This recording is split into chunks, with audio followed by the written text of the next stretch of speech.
your names? Mr. White, Mr. Blonde, Mr. Pink. Why am I Mr. Pink? Who cares what your name is?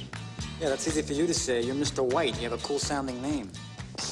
Let's go to work.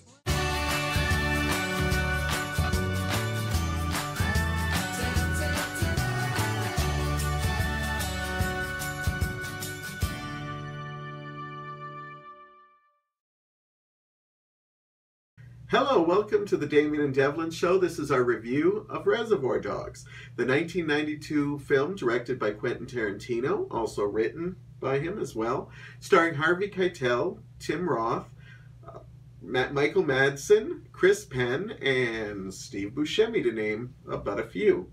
This was his directorial debut, and this is considered to many as one of the most important directorial debuts of all time, because it not only established this guy who basically worked at a video store into a top writer and director, but it kind of changed the way movies are made, and it is impactful in many ways, and we decided we should tackle this film. This was Damien's choice, and he can tell us why he picked it. I had seen this movie when I was a teenager, so no, not when I was a kid. I was not exposed to this movie when I was a kid. First time I ever saw this movie, I think I was 16, 15, around that age, and I fell in love with it. It was absolutely brilliant, in my opinion, and I'll tell you why in a bit, but just the way that it's filmed, it's so subtle, yet so brilliant. And I know I said brilliant before because I truly do believe that this movie is brilliant. When I learned about it later on, the fact that this was, you know, not technically, but if you believe in the whole Quentin Tarantino universe, technically a prequel to Pulp Fiction, which I'd seen prior to this, it got me interested more. There's connections of characters in there as well as other references. And, you know, I am a Quentin Tarantino fan, so I really got interested in this, and the fact that it's his directorial debut as well, very, very impressive for a very first time, at least in my opinion. I mean, I'm no director, but if I were to make a movie, my first time, I would want it to be as good as this. Now, Reservoir Dogs, when it first came out, it actually was made for a very small budget, and after Harvey Keitel read it, somehow Quentin Tarantino got it into the hands of Harvey Keitel, and he fell in love with it and said, we gotta get this made. It only cost a little bit to make, and when it was first released, it actually made its money back, but it wasn't exactly like a blockbuster, but it did make its money back. What happened is his next film, Pulp Fiction, became such a big hit, not only making money, but an Oscar nominee, the whole works. People actually went and rediscovered Reservoir Dogs and realized this is just as awesome as Pulp Fiction. So right there he had a 1-2 punch for people who didn't even know what Reservoir Dogs was. So Pulp Fiction led people to this movie where it made tons of money on, you know, video rentals, sales, all that kind of stuff. It's a simple, basic story. It's a heist film that is basically more character-driven, but it's a heist that goes wrong. And that's all I'm going to say, because this movie is basically more fun to watch as you're learning all about this. And it is a lot of fun, even though it is got a lot of serious elements in it. But Quentin Tarantino's writing just does that for you. So why don't we get right into our positives? Do you want me to start? You? Since I kind of started, but... I'm going to steal your thunder. No problem. I'm going to steal your thunder. Like I said, this movie is brilliant in so many ways. First of all, it's brilliant in its subtle nuances. Now, what I mean by that is there's so many things that are talked about and mentioned, but you never actually see them. And normally, in media, in movies, TV shows, the rule is show, don't tell. But this movie does the complete opposite, and it tells, not showing. And what I'm referring to is the actual heist itself. You never see the heist. And I think that is what makes this so interesting and so well done, is brilliant in the fact that you put it together in your own mind. You put the heist together in your mind. So your heist is different from my heist. His heist is different than how I went it. And even when the characters, they're talking to each other. No, that's not how it happened. This is how it happened. No, that's not how it happened. This is how it happened. So again, that brilliance, the fact that you have to actually envision the heist in your own mind, amazing, amazing storytelling. I do think that the movie would have been detracted if it actually had have shown the heist, so I'm glad that it didn't. There is amazing character development in this. You don't think that you're going to get much right at the beginning of the movie. You don't think so. You probably just think, you know, I'm going to see the heist, I'm going to see the aftermath, wham, bam, thank you, ma'am, it's done. But it's not that at all. Like I said, you see the aftermath of the heist, and then there's character stories that are just told to you through flashback after flashback. And I think it's wonderful because I get to know more about these characters that I'm seeing on screen when I went into it not expecting to. So I have a developed interest in seeing these characters through to the end. I love the soundtrack. Help me out with the name of that. Joker's to the left of me. Stuck in the middle Stuck in with the you. middle with Steelers you. Wheels. Steelers Wheelers. That's right. That's Steelers Wheels. Wheels, not Wheelers? No, not Wheelers, well, no. I wasn't born in the 70s, sue me. But I love that song and the scene that goes along with it as well. I said to him, it's wrong. It's so wrong, but I just can't not look at it. It's kind of like a car crash. You shouldn't look at it, but everybody does, and we all stare, and we're like, why are we interested in this morbid thing that's going on? Just the use of music in it, like even just subtle that ooga chaka, like I don't know the name of that song either. Hooked on a Feeling. Hooked on a Feeling, Blue Sweet. That's right, thank you. This is why I keep him around. Just that, when they're driving, it gets you into the mood and into the moment of whatever's going on. Like the Stuck in the Middle song, you want to dance, and the character on the screen is dancing, and you're like, hang on a second, I shouldn't be dancing. The ooga chaka, it like gets you relaxed and laid back and like pumped up. Yeah, we're going for a ride in a car. It just, the way that the music is played in this is, in my opinion, again, brilliant. Absolutely brilliant. And the best thing about this movie is the shocks and the twists that that come at you without any kind of warning. There's something that I still remember how I felt the first time I watched it. There is a huge shock that happens, and it caught me completely off guard, and it goes silent in the room when it first happens. And when you watch it, if you've never seen it before, if you have seen it, you'll know exactly the moment I'm talking about. If you haven't seen it, you'll know what I'm talking about when you see it for the first time. Everybody goes silent because the jaws are hitting the floor. Nobody sees it coming, and you just got to experience it for yourself. I remember sitting there being like, stunned silence. It was absolutely amazing. I cannot speak this movie's praises enough. I saw Pulp Fiction first, so I was one of those people. Me too. I saw Pulp Fiction first, and that movie led me to Reservoir Dogs, and I am so glad that it did. I also mentioned the beginning intro sequence where you see all the thieves walk out of the restaurant in their nice suits. They've got their sunglasses on. There's some music playing. They are cool, and I thought, you know, this is the coolest intro to a movie that I've ever seen. I love so much about this movie that I can't talk about it enough. Well, I'm going to talk about it now. And Quentin Tarantino, the fact that this is his debut film is amazing. Not only just that he wrote it, but he also directed it. Now, I did see some clunky moments in it, but overall, for a first film, I certainly couldn't do any better. What clunky moments are you talking about? The scene where there's a scene where Steve Buscemi's running and the three cops are running after him. That is the most three unprofessional cops I've ever seen. Every time you go back to the cops, they're in different segments. It was like I'm watching an episode of Wacky Races for you older people who know what that is. You know, and it just was, you could tell he's still a little green with some of his action, but trust me, he improves a lot better. I'll give you that. But he does have, like, I'm not putting it down, in no way. The screenplay is really great. He became really popular for sticking pop culture references in there. So many. I love Tarantino's films. I kind of actually hope he goes back to that, which I hear rumors he is, because he's been doing so many, like, Western type films and stuff, that he doesn't get a chance to talk about Madonna songs or mention, you know, like, weird little things that people actually talk about. And that's the thing I love about the script, is that it does feel like dialogue that, like, in the wrong hands, it would have been really badly handled. And the sad thing about Tarantino, too, is that he writes these great scripts with the pop culture references that sadly, it also gave us so many movies that tried to rip this style off, and none of them come anywhere close to these early classics that he did, like the Pulp Fictions and the Reservoir Dogs, Jackie Brown. He just does it so incredibly, and it's because he watches a lot of movies. He watches a lot of TV. He's a fan of all that stuff. Music.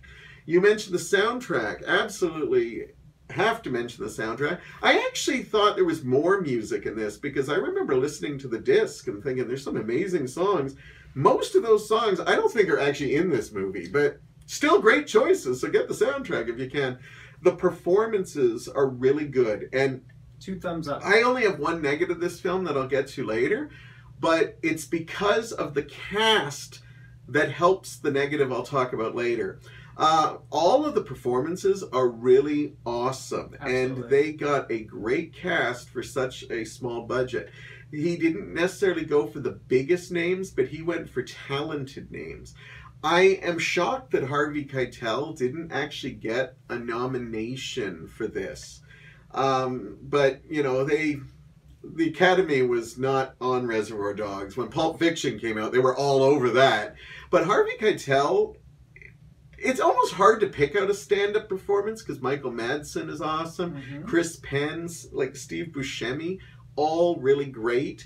But Harvey Keitel adds a little more emotion to his scenes. He's the voice of reason in the movie. Yeah, and he's like, out of all these people, when you meet them, you can tell they've all had hard lives. He's probably the one that you probably could trust the most. And that's hard to say because, you know, he's got, you know, some dark past secrets too. I kind of wish we learned a little bit more about his because they kind of hint at some of the others.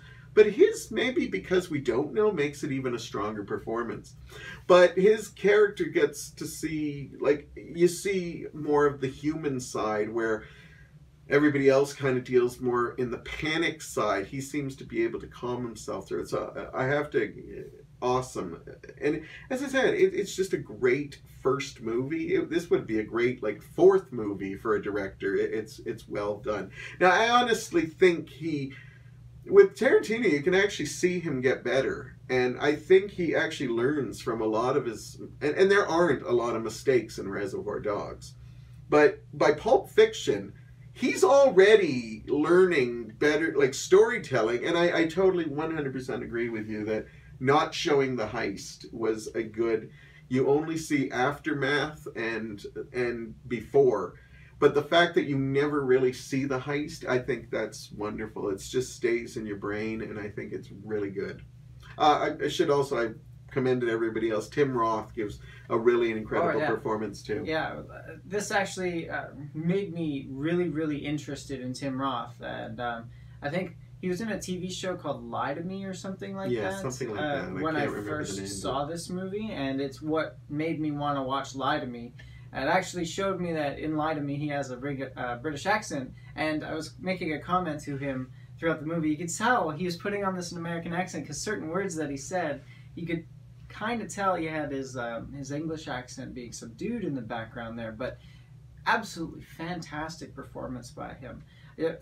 I can always get his name confused, though, because he shares the same last name with Eli Roth, who I know is like a director. A director, yeah. Yeah, so I always get his name confused sometimes, but Tim Roth is the actor, and he is phenomenal. And what makes it even more confusing is Eli Roth acts in some of his movies, as Quentin Tarantino does, and a lot of people put Quentin Tarantino down. He's not in this a lot, but he is in this movie. But I don't actually think he's that bad. You know, some people complain, like, he's really a lot in From Dusk Till Dawn, but I actually think he does a really good job in all the movies he does. He's subtle here, and you know what? I didn't really mind him at all. I agree with you. When I see Quentin Tarantino on screen, I'm kind of like, okay, all right, that's it. That's enough. Get back in your corner. But in this, he's just enough, which is about, maybe I'd give him, if even, 5 minutes of screen time the entire movie. So just enough. So your negatives? So there is a negative. Speaking of Quentin Tarantino, there's a moment where his character has something done to him via. How do I say this without spoiling it? Very carefully. Yeah. So the makeup on his character doesn't necessarily correlate to what's going on with what should be going on. I know I'm being extremely vague, but I'm trying not to spoil it. Yeah. Speaking of which, before I go into negatives, I wanted to actually do a shout out to the makeup department because there's somebody gets their ear cut off during the movie, and they show it quite a bit, so it's quite gruesome. If you are, I actually thought it looked a little fakey. Really? Watching this now, it looks Really? like they just got makeup over the ear. Like I can still see the ear there. No, to me it looked like No. it had been cut off. So There's a couple scenes where they do extreme close-ups, and Yeah, I and it still looks good. see an ear. you see what used to be an ear. No, an ear.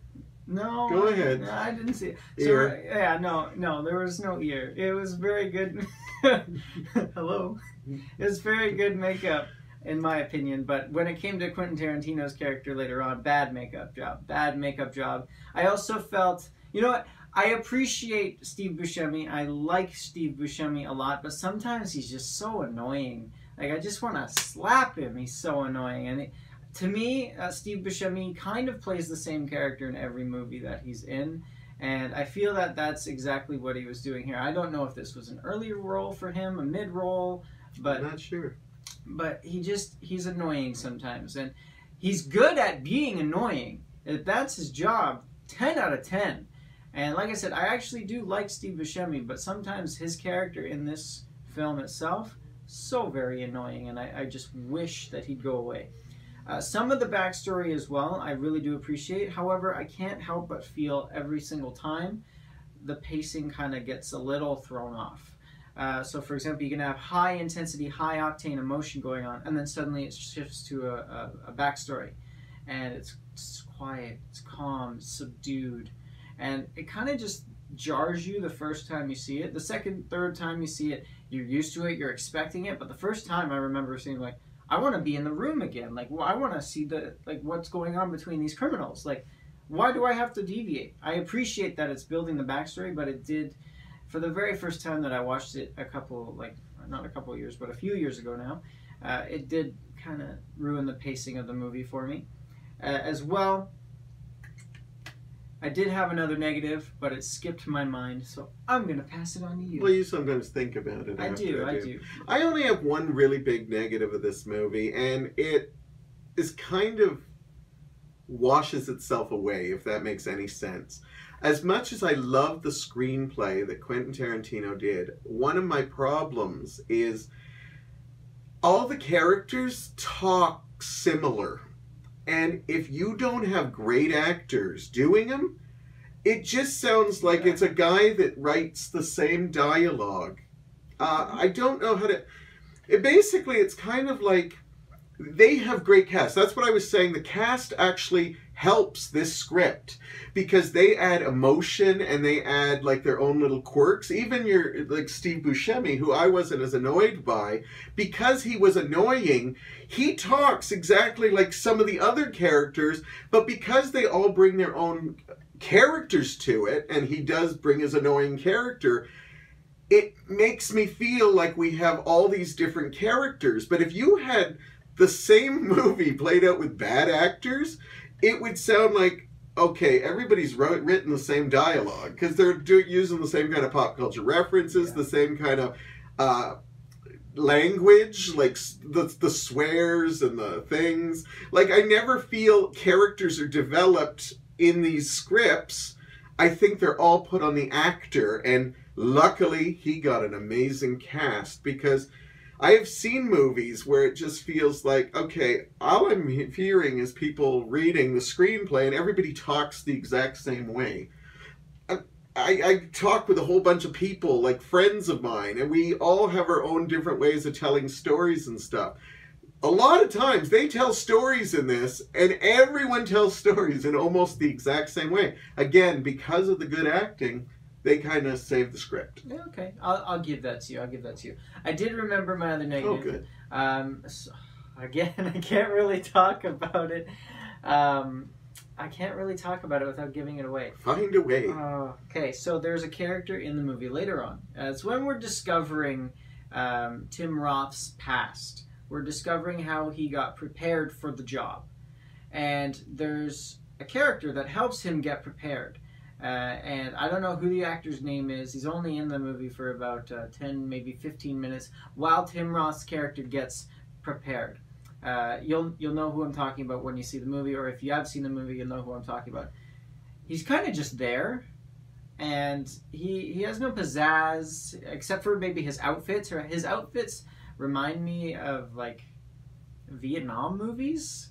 He's dressed like a Vietnam kind of guy, like a hippie Vietnam soldier. Like, hey, man, I just got back to the world. That's the only thing that really stands out about this character for me. I feel like he's kind of a waste otherwise. I understand why he's there. So I guess maybe this falls into your point. If you didn't have a talented cast, the script kind of falls flat. And I think this actor, again, I don't know who it is. I'm going to have to look it up. You have this problem with minuscule little roles. It just bothers me. You need it for the character. He falls flat. He falls flat. Tim is, like, literally holding him up while holding himself up in every scene that they have together for the, like, 15 minutes or so that it is. And it's just, it bothers me. It bothers me. I hate him. I hate his stupid outfit. Oh my god, that's rough for Who a is movie this that's guy? brilliant. Who is this guy? Get out of here. Let me see Tim. But yeah, that was my other negative. I think I did a good job without spoiling anything at all.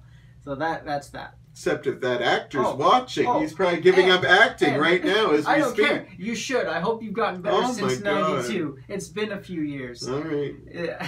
This is nothing at all. Nothing at all to do with this. The actors, the script. I'm worried.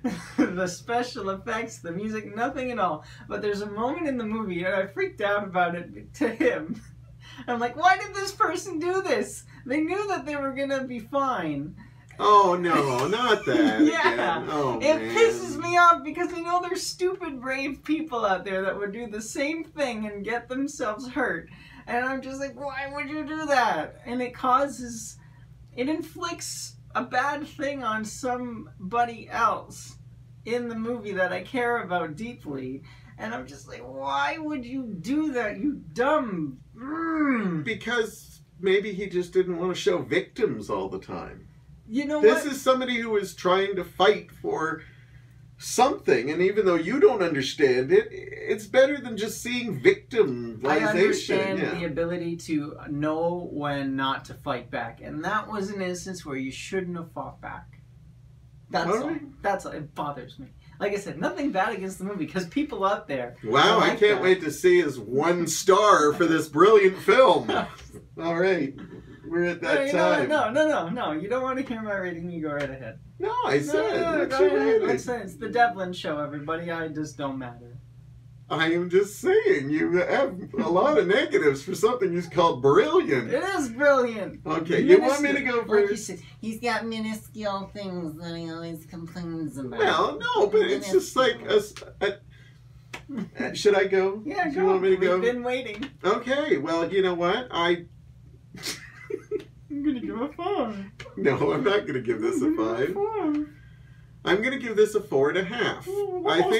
I think it's a great film. I don't think it's his best, but I think it's up there, and I think it still holds up, and it's over 25 years old.